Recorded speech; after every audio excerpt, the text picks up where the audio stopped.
Salut, je suis tellement contente de vous retrouver pour cette version 2.0 de l'Expo Manger Santé. Je m'appelle Evelyne Auger, je suis rédactrice en chef du magazine La Fraîche et du livre La Fraîche. Je suis avec vous aujourd'hui pour vous faire une démo culinaire. On va parler ensemble de végétarisme, comment évoluer vers un mode d'alimentation plus végétarien, de façon simple, sans se casser la tête, puis vraiment étape par étape. Le premier conseil que je peux vous donner si vous souhaitez adopter une alimentation plus végétarienne, c'est de prendre votre temps. Il n'y a pas de secret, il n'y a pas de recette parfaite, il n'y a pas de façon de faire qui est meilleure qu'une autre. Pour ma part, qu'est-ce que j'ai fait quand j'ai décidé de transitionner vers un mode d'alimentation plus végétarienne? C'est que j'ai simplement coupé tout ce qui était viande, mais j'ai conservé les poissons, les fruits de mer. Je trouvais que c'était vraiment une façon plus graduelle de vraiment migrer vers ce mode d'alimentation-là sans trop me presser et sans trop me mettre de pression non plus. C'est sûr qu'au début, quand on veut s'y mettre, c'est pas toujours facile. C'est pas toujours non plus tout le monde à la maison quand vous êtes en famille qui souhaite aller vers ce mode d'alimentation-là. Donc, je pourrais vous suggérer de commencer par seulement un repas par semaine pour vous faciliter la vie. On parle souvent des fameux lundis sans viande, mais pour vrai, ça fait tellement la différence. Si vous avez envie d'en intégrer tranquillement, ça peut être seulement un souper avec des pâtes à la sauce rosée. Je sais que ça a l'air vraiment super simple comme ça, mais déjà là, vous avez un repas qui est complètement végé. C'est facile, majoritairement, tout le monde à la maison aime ça. Donc, vous ne mettrez pas trop de pression sur les autres en leur faisant, par exemple, un repas tout de suite à base de tofu si ce n'est pas quelque chose qu'ils mangent régulièrement.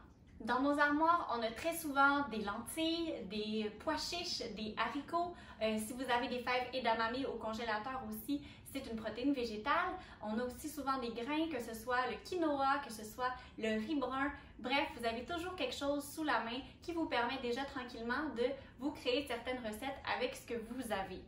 Je vous conseille d'aller visiter mon magazine, lafraîchemag.com. Vous avez les sections super bien décrites. Sinon, vous avez mon livre qui est toujours disponible en librairie, qui peut vous outiller. J'ai même un chapitre poissons et fruits de mer. Donc, si c'est quelque chose que vous voulez faire vraiment de façon graduelle, vous aurez tous les outils sous la main avec ce livre-là. Quand on parle d'utiliser des choses à la maison, ce que j'adore faire, puis ce que je vais vous présenter aujourd'hui, c'est un bol Bouddha. Derrière moi, j'ai du quinoa qui cuit, ça va être la base de notre bol. J'aime toujours y aller avec une céréale pour commencer. Vous pourriez utiliser du quinoa comme je l'ai fait. Vous pourriez utiliser aussi une pâte alimentaire comme du couscous perlé ou bien si vous avez des macaronis, si vous avez des pâtes à la maison un peu plus courtes, pas nécessairement des spaghettis, c'est une super option pour mettre à la base de votre bol. Sinon, vous pouvez y aller avec du riz. J'adore travailler avec le riz comme base de mes bols Bouddha, que ce soit du riz brun, que ce soit du riz basmati. Allez-y avec quelque chose que vous aimez parce que c'est ce qui va faire la différence puis vous allez encore plus apprécier votre recette une fois qu'elle va être préparée. On a notre céréale au fond de notre bol. Ensuite, ce qu'on va ajouter, on va ajouter des légumes. J'ai des épinards qu'on va pouvoir hacher, j'ai des carottes qu'on va râper,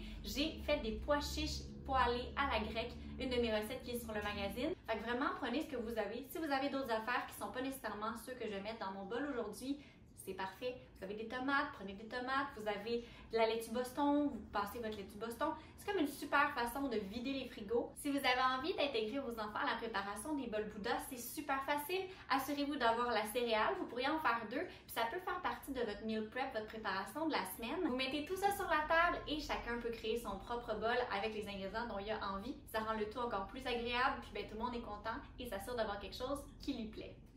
Comme je vous disais, c'est le fun d'utiliser ce qu'on a déjà prêt au frigo. Donc ici, on a mes pois chiches à la grecque. Je vais venir les réserver dans un petit bol à part. Ce que j'aime beaucoup faire pour faciliter la mise en place, c'est que je mets tous mes ingrédients dans des contenants différents. Ou sinon, je prends une assiette, je les dépose tous à l'intérieur une fois qu'ils sont coupés. C'est ce qu'on risque de faire avec les légumes, donc je vais vous montrer comment je fais.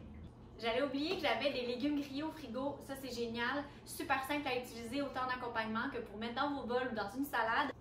J'ai du chou-fleur grillé, j'ai des patates grelots, j'ai aussi des patates douces, super facile à préparer au four. Donc on va en ajouter un petit peu dans notre bol. Avec le petit yogourt, ça va être délicieux. Je vais nous sortir une assiette pour déposer les légumes qui seront préparés. Je vais nous râper une carotte.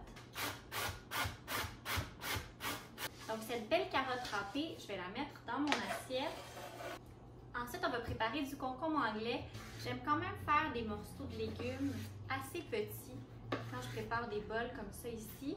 Puis Puis vous allez voir, ça a l'air de rien, mais ça peut rapidement faire en sorte que vous avez énormément de garniture. Si jamais vous construisez vos bols et qu'il vous reste certains ingrédients, vous pouvez les mettre dans des plats hermétiques au frigo puis pouvoir vous faire une salade le reste de la semaine. C'est une super idée vraiment pour les lunchs. Ensuite, on s'ajoute des épinards.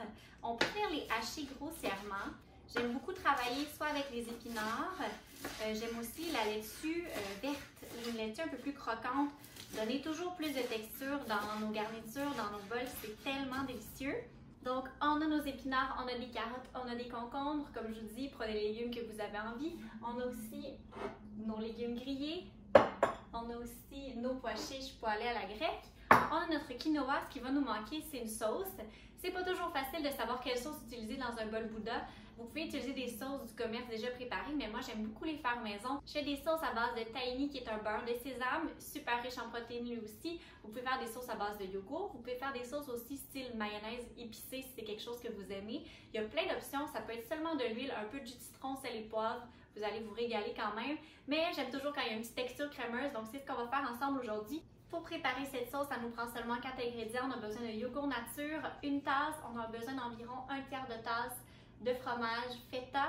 On a besoin du jus d'un citron. On a besoin aussi de persil frisé, sel et poivre que je ne comptais pas dans les ingrédients. Si jamais vous n'avez pas de persil, ça va être super bon quand même, mais j'aime vraiment la petite twist, le petit goût que ça donne. Donc, on ajoute notre yogourt nature. On vient émietter notre fromage feta. On va prendre le jus d'un citron. Si vous voulez vous permettre d'avoir plus de jus qui sort de votre citron, prenez la peine de le rouler de même. Ça a l'air bien drôle, mais ça fonctionne super bien. On le coupe en deux. Faites attention aux pépins. Puis j'ai pour mon dire qu'il n'y a jamais trop de jus de citron. C'est tellement bon. On ajoute le persil. Pour de vrai, ça aussi, il n'y a pas bien de quantité. Si je regarde à l'œil, ça semble être environ un quart de tasse de persil frais. Vous pourriez en prendre aussi du séché, mais à ce moment-là, je vous conseillerais d'en mettre moins. Vous pourriez mettre environ une demi-cuillère à table, puis vous en aurez amplement. On sale. Faites attention parce que vous avez du feta qui est quand même déjà très salé, donc salez légèrement. On poivre. Et on vient mélanger le tout à l'aide d'un fouet. Le fait d'ajouter le fromage feta à l'intérieur va faire en sorte que votre yogourt devienne un peu plus épais, un peu plus crémeux, même s'il y a du jus de citron qui a tendance à faire en sorte que ça se liquéfie et que ça sent tellement bon. Et c'est l'heure du montage. On prend notre bol le plus cute. Ensuite, on y dépose environ une tasse de céréales cuites. Ici, on utilise le quinoa. On vient déposer ça au fond.